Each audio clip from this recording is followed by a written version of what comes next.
இந்த நாளுக்குரிய ஆசீர்வாத வசனம் 1 தெசலோனிக்கேயர் 5:24. உங்களை அழைக்கிறவர் உண்மையுள்ளவர், அவர் அப்படியே செய்வார். நிபந்தனை 25. சகோதரரை எங்களுக்காக வேண்டிக் கொள்ளுங்கள். வேதத்தில் உள்ள பரிசுத்தவான்களுக்கு தேவன் எப்படியெல்லாம் நடக்கும் என்று வாக்கு பண்ணினாரோ அவைகளெல்லாம் அப்படியே நடந்தது. ஏன்னா அவர் உண்மையுள்ளவர்.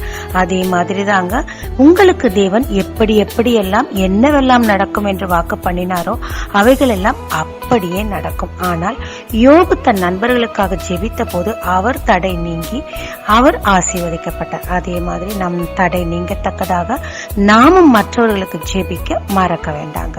ஜெபிக்கலாமாங்க. தேவரே, நீர் உண்மையுள்ளவராய் இருக்கிறபடினால் எனக்கு கொடுத்த வாக்குகளை அப்படியே நிறைவேற்ற போறதற்காக உமக்கு நன்றி.